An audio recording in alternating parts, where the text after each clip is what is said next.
सरकार में मंत्रिमंडल के मेरे सहयोगी,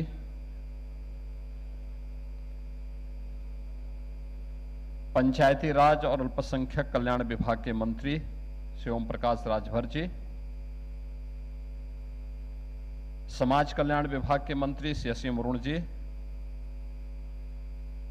पिछड़ा वर्ग कल्याण विभाग के मंत्री श्री नरेंद्र कश्यप जी, अल्पसंख्यक कल्याण विभाग के राज्य मंत्री श्री मोहम्मद दानिश आजाद अंसारी जी, समाज कल्याण विभाग के राज्य मंत्री श्री संजीव गौड़ जी, अनुसूचित जाति जनजाति आयोग के अध्यक्ष श्री बैजनाथ रावत जी, यूपी सिडको के अध्यक्ष श्री वाईपी सिंह जी, लखनऊ की महापौर श्रीमती सुषमा खड़गवाल जी, अनुसूचित जाति जनजाति वित्त एवं विकास निगम के उपाध्यक्ष श्री विश्वनाथ जी, अनुसूचित जाति जनजाति आयोग के उपाध्यक्ष श्री बेचन राम जी, हमारे सभी अपर मुख्य सचिव और प्रमुख सचिवगण और उपस्थित हमारे सभी युवा साथियों, प्रदेश के अलग अलग स्थानों पर हमारे जो जनप्रतिनिधिगण हैं, छात्रगण हैं, उन सभी को मैं आज छात्रवृत्ति वितरण के आज के इस कार्यक्रम के अवसर पर हृदय से बधाई देता हूं, अपनी शुभकामनाएं देता हूं। यानी अगर इन सबको देखा जाए तो आज उत्तर प्रदेश में इस वित्तीय वर्ष का जो 2025 मार्च 2025 से मार्च 2026 के कल अंतिम दिन है, यानी अंतिम दिन का मतलब कल 31 मार्च है, तो इस वित्तीय वर्ष के अंत तक अब तक जो अभी हमारे समाज कल्याण विभाग के मंत्री कह रहे थे कि हम लोग 67 लाख बच्चों को ये स्कॉलरशिप उपलब्ध करवा रहे हैं और यह इसके साथ ही ये पूरी योजना इस वित्तीय वर्ष की यहां पे संपन्न हो रही है। यानी ये चीजें दिखाती हैं कि जब सेवा संवेदना का हिस्सा बनती है और किसी भी सरकार का लक्ष्य व्यक्ति नहीं, जाति नहीं, संप्रदाय नहीं, बल्कि सबका साथ और सबका विकास होता है, तो उसका परिणाम इसी रूप में होता है कि सबका साथ सबका विकास का आदरणीय प्रधानमंत्री जी का प्रेरणादायी जो मंत्र है वह कैसे बिना भेदभाव के सभी समुदायों को उस स्कॉलरशिप की स्कीम के साथ जोड़ता है। अनुसूचित जाति जनजाति के 100% छात्रों के लिए, पिछड़ी जाति के छात्र छात्राओं के लिए, सामान्य वर्ग के अति गरीब छात्रों के लिए और अल्पसंख्यक समुदाय के छात्रों के लिए पढ़ाई के लिए एक प्लेटफॉर्म उपलब्ध हो और उन्हें यह स्कॉलरशिप समय पे मिल सके, ये सरकार की मंशा पहले दिन से थी। हम लोगों ने पहले दिन से इस कार्रवाई को आगे बढ़ाने का प्रयास भी किया, लेकिन खामियां ढेर सारी थी। जैसे यहां समाज कल्याण विभाग के मंत्री ने आपके सामने कहा भी कि क्या स्थितियां थी। 2016-17 में समाजवादी पार्टी ने अनुसूचित जाति जनजाति के छात्रों की स्कॉलरशिप ही नहीं दी। स्कॉलरशिप नहीं देने का मतलब क्योंकि उन्होंने तब तक प्रदेश को इतना नोच डाला था, इतना लूट डाला था कि प्रदेश के खाते में पैसा ही नहीं था। और जो पैसा केंद्र सरकार से अनुसूचित जाति जनजाति के छात्रों के स्कॉलरशिप के लिए आई थी, उस पैसे को उन्होंने दूसरे समाजवादी पार्टी के कार्यों के लिए डाइवर्ट कर दिया था। और इसीलिए 17 में जब सरकार आई तो मुझे एक साथ 17-18 के साथ साथ 16-17 के भी बच्चों को एक साथ स्कॉलरशिप देनी पड़ी थी। और आज मुझे बताते हुए प्रसन्नता है कि अनुसूचित जाति जनजाति के छात्र हों, पिछड़ी वर्ग के जाति के छात्र छात्राएं हों, सामान्य वर्ग के गरीब छात्र हों या फिर अल्पसंख्यक समुदाय के छात्र, ऐसे 67 लाख छात्र छात्राओं को इस स्कॉलरशिप की स्कीम का लाभ प्रदेश के अंदर प्राप्त हो रहा है।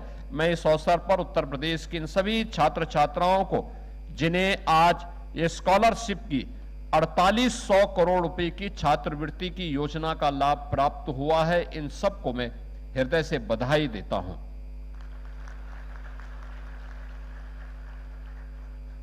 ये अत्यंत महत्वपूर्ण है कि ये काम इसलिए भी सही समय पे संपन्न हो पा रहा है। पहले होता क्या था, स्कॉलरशिप की राशि होती थी कम, इसमें तकनीक का उपयोग नहीं होता था।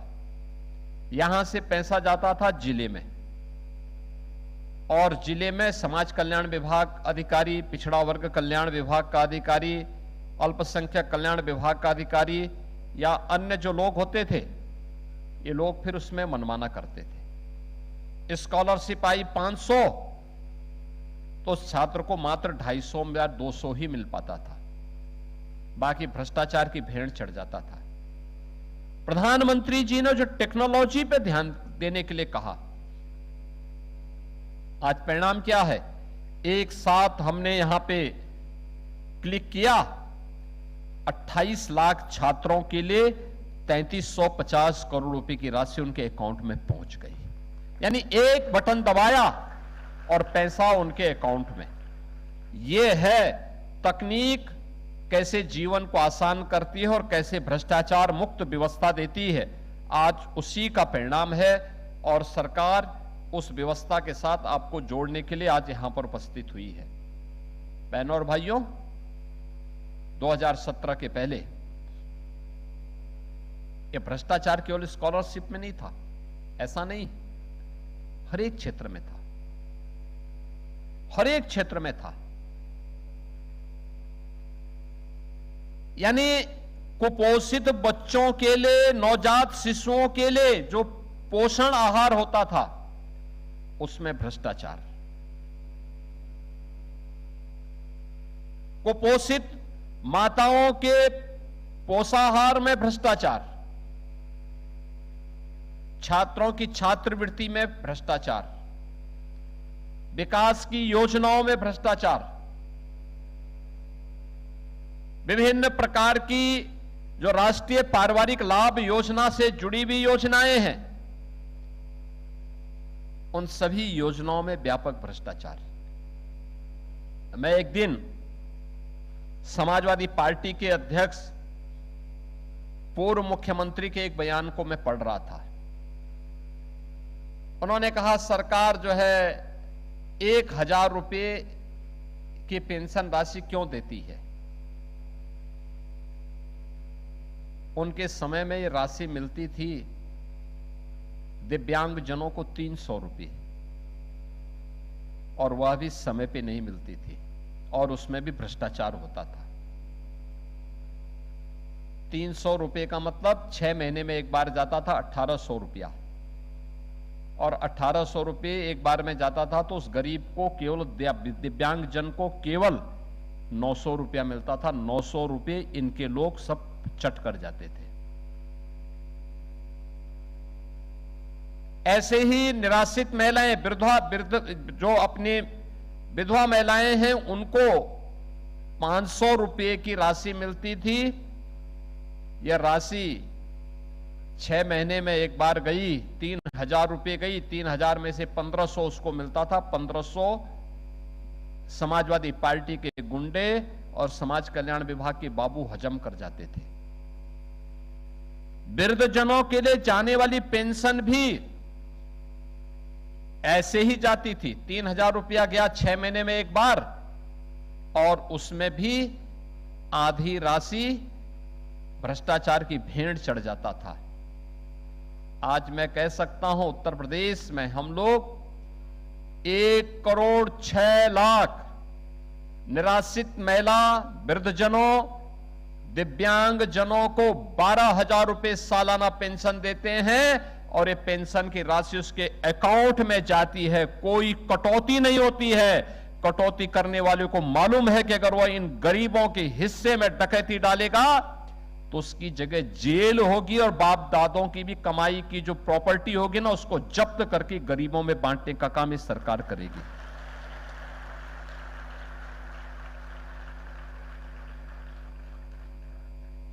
आज देखें सरकार के कार्यों का परिणाम क्या है।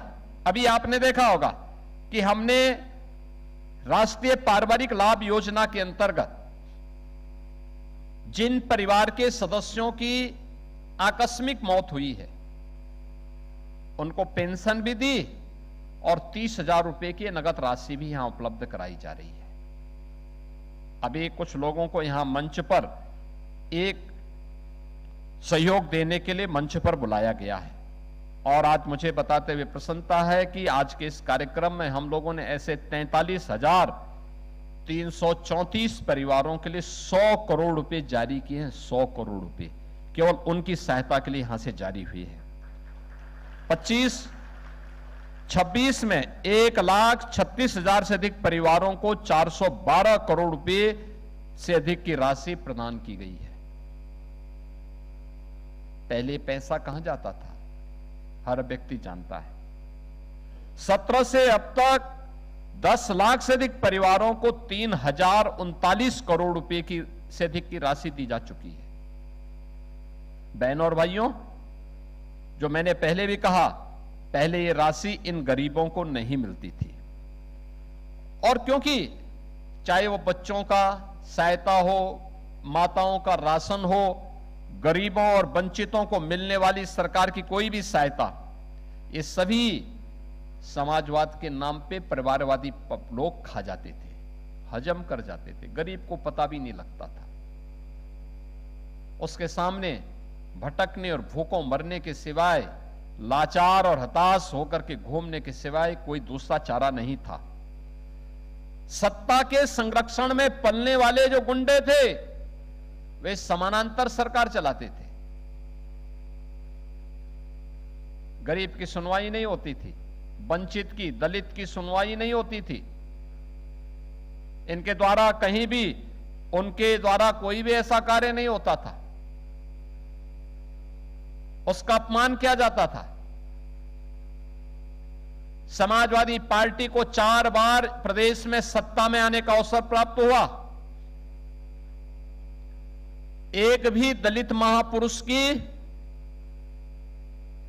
एक भी दलित संत की सामाजिक न्याय के लिए जुड़े हुए उन महापुरुषों के प्रति सम्मान का भाव इन्होंने नहीं रखा। श्री असीम अरुण जिस विधानसभा क्षेत्र, जिस जिले से विधायक चुने गए हैं, कन्नौज में बाबा साहब भीमराव अंबेडकर के नाम पर बने हुए मेडिकल कॉलेज का नाम उन्होंने बदल दिया था। हमारी सरकार आई, हमने फिर से उसका नाम बाबा साहब भीमराव अंबेडकर के नाम पर रखा।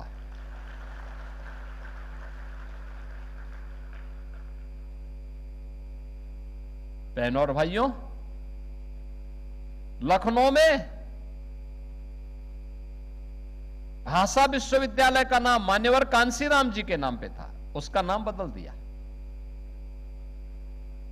यानी अपने आप तो बनाना नहीं, लेकिन नाम बदलने में माहिर थे,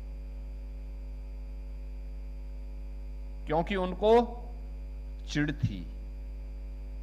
और आज वे लोग यही काम करके समाज को अपमानित करने का काम करते हैं। वे संवैधानिक संस्थानों का अपमान करते हैं।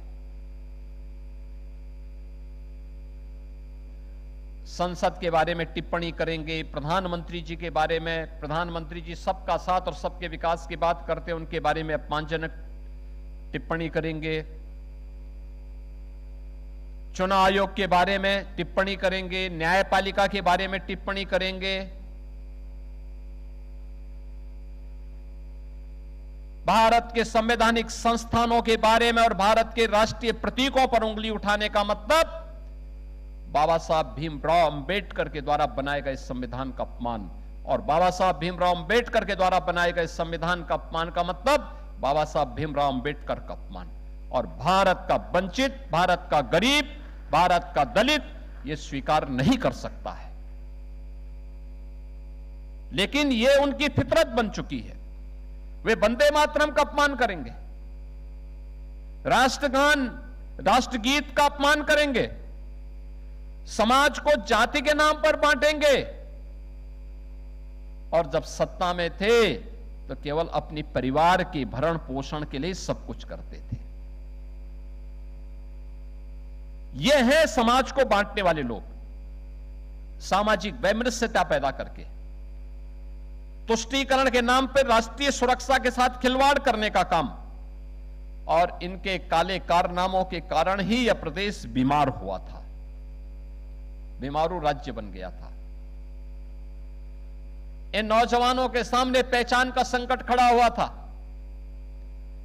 देश और दुनिया में कहीं जाते थे, पहचान के संकट के दौर से गुजरते थे, अपनी पहचान छुपाते थे।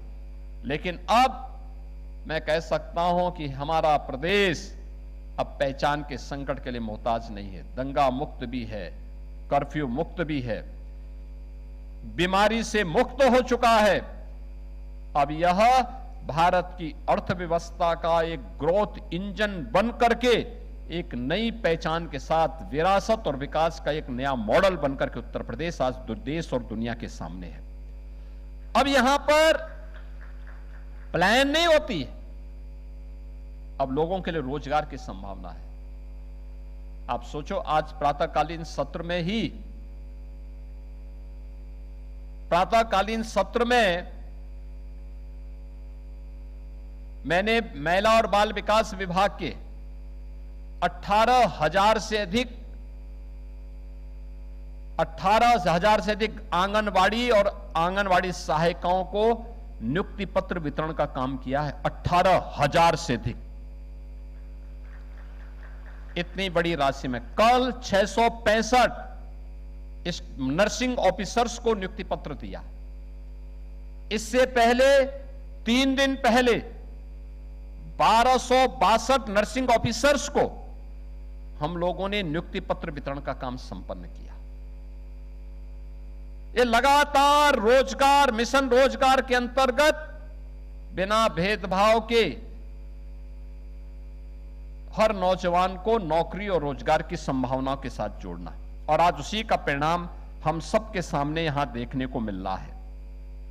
आज मैंने जो आपको बताया कि ये राशि हम लोग जो यहां उपलब्ध करवाने का काम कर रहे हैं, हर एक स्तर पर आज गरीब को उसकी सुविधा का लाभ मिल रहा है।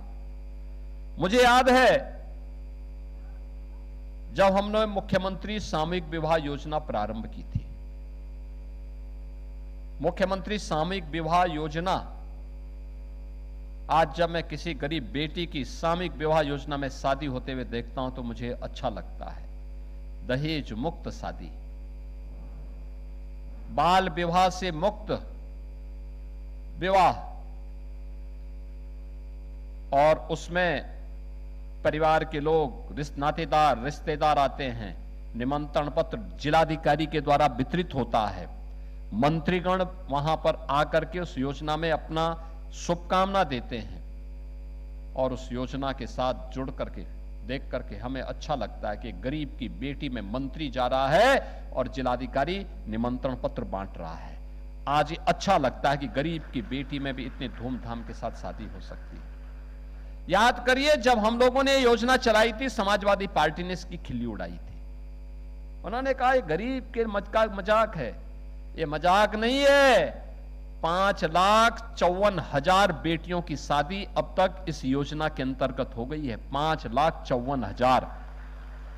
और बेटी की शादी में हम लोग, बेटी की शादी में प्रदेश सरकार की तरफ से 1 लाख रुपए की सहायता राज्य सरकार के द्वारा प्रदान की जाती है। मुझे बताते हुए प्रसन्नता है कि कोरोना कालखंड में उत्तर प्रदेश के बहुत सारे नौजवान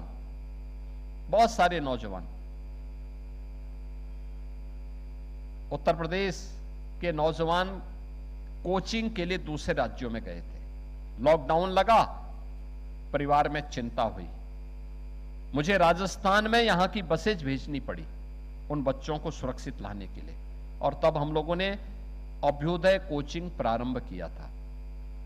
अभी इसमें और कार्य किए जाने की आवश्यकता है। हर जिले में वर्चुअल भी और फिजिकली भी इस प्रक्रिया को तेज करने की आवश्यकता है।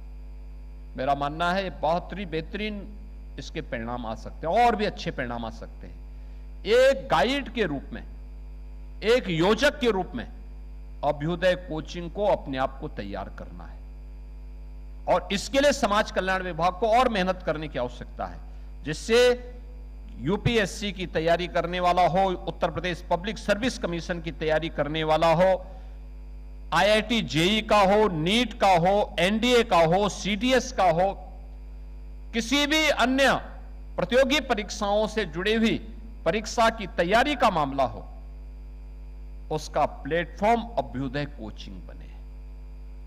हमने 2020-21 में प्रारंभ किया था, और मुझे बताते हुए प्रसन्नता है, आज ये निःशुल्क कोचिंग के माध्यम से 1,15,000 से अधिक अभ्यर्थियों को यह अब तक इस सुविधा प्राप्त हो चुकी है। काफी बड़ी संख्या में लोग इससे आगे बढ़ते हैं और इस योजना का लाभ प्राप्त कर रहे हैं। इसमें और मेहनत कर दी जाए तो बड़ी संख्या में लोग फिजिकली भी और वर्चुअली भी इस योजना का लाभ लेते हुए दिखाई देंगे। और इसमें तो हम लोगों ने कहा था कि हमारे जो नए अधिकारी चयन होकर के आते हैं, यूपीएससी से, Uttar Pradesh public service commission से, आईआईटी जेई से, नीट से, इन सबको हर दिन अपने जिले में 1 घंटे का समय इस कोचिंग के लिए देना चाहिए।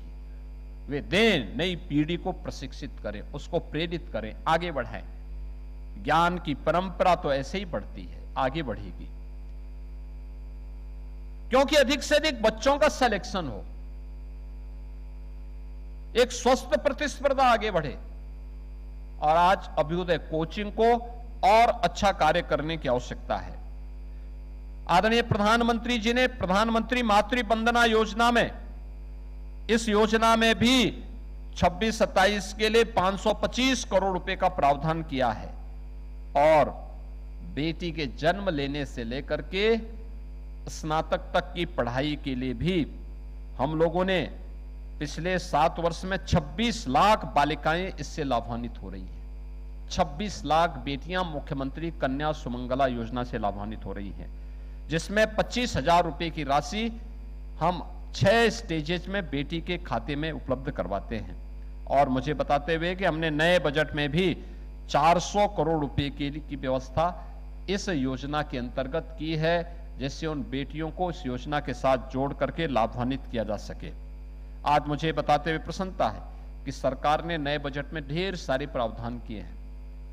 कामकाजी महिलाओं के लिए छात्रावास का निर्माण, लखनऊ, गौतम बुद्ध नगर, गाजियाबाद, इन सभी में 500 क्षमता की छात्रावास के निर्माण के लिए धनराशि उपलब्ध करवाया जा रहा है। मुख्यमंत्री श्रमजीवी महिला छात्रावास में मेरठ, प्रयागराज, गोरखपुर, कानपुर, झांसी, आगरा में 500 की क्षमता के लिए भी आधुनिक छात्रावास के निर्माण के कार्य किए जा रहे हैं, और इसके लिए भी धनराशि है।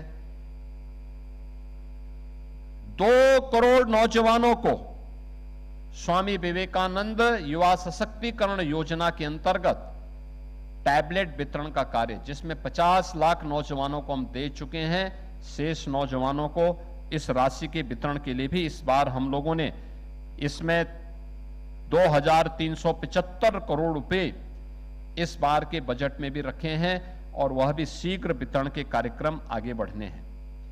इसके साथ ही हम लोगों ने महिला उद्यमिता सशक्तिकरण योजना के अंतर्गत हर जनपद में एक उत्पाद, वन जनपद, वन डिस्ट्रिक्ट वन प्रोडक्ट के अंतर्गत वहां के प्रोडक्ट को डिस्प्ले करने के लिए और महिला उद्यमिता को बढ़ावा मिल सके, इसके लिए भी हम लोगों ने धनराशि की व्यवस्था की है।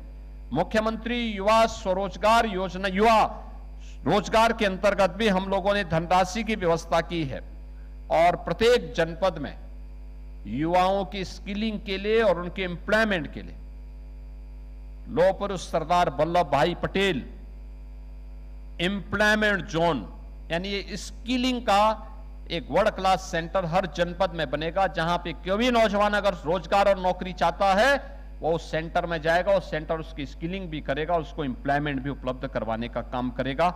इस पर भी प्रदेश सरकार ने कार्य प्रारंभ किया है और ये तेजी के साथ उत्तर प्रदेश के अंदर इस कार्यक्रम को हम आगे बढ़ाने का काम कर रहे हैं। डिजिटल एंटरप्रेन्योर योजना के अंतर्गत 8000 न्याय पंचायतों में महिला उद्यमिता को बढ़ावा देने के लिए डिजिटल उद्यमी तैयार करने का लक्ष्य रखा गया है, जिसमें जो भी डिजिटल एंटरप्रेन्योर न्याय पंचायत स्तर पर एक सेलेक्ट होगा। 8000 न्याय पंचायतें हैं, उन्हें 10 लाख रुपए तक का लोन ब्याज मुक्त और गारंटी मुक्त हम उपलब्ध करवाएंगे और वह वहां पर एक नए डिजिटल एंटरप्रेन्योर के लिए वहां पे नए रोजगार के सृजन में अपना योगदान देगा। और हमने सुनिश्चित किया कि 50% इसमें रिजर्वेशन महिलाओं के लिए होगा, महिलाएं इसमें नए उद्यमिता को आगे बढ़ाने का काम करेंगे। प्रदेश के अंदर मुख्यमंत्री युवा उद्यमी स्कीम के अंतर्गत अब तक हम लोग 1,40,000 युवाओं को 5 लाख रुपए तक का गारंटी मुक्त ब्याज मुक्त ऋण की सुविधा उपलब्ध करवा चुके हैं। यानी 1,40,000 नए युवा उद्यमी प्रदेश के अंदर पिछले 1 वर्ष के अंदर तैयार हुए हैं और हमारा प्रयास है इसको और मजबूती के साथ आगे बढ़ाने का काम हम कर सकेंगे। इस विश्वास के साथ आज यह जो स्कॉलरशिप की अंतिम किस्त आज जारी हो रही है, इस पूरे वर्ष भर में जिन 67 लाख बच्चों को इस सुविधा का लाभ प्राप्त हुआ है, मैं उन सभी को इसके लिए बधाई देता हूं और अपेक्षा करता हूं।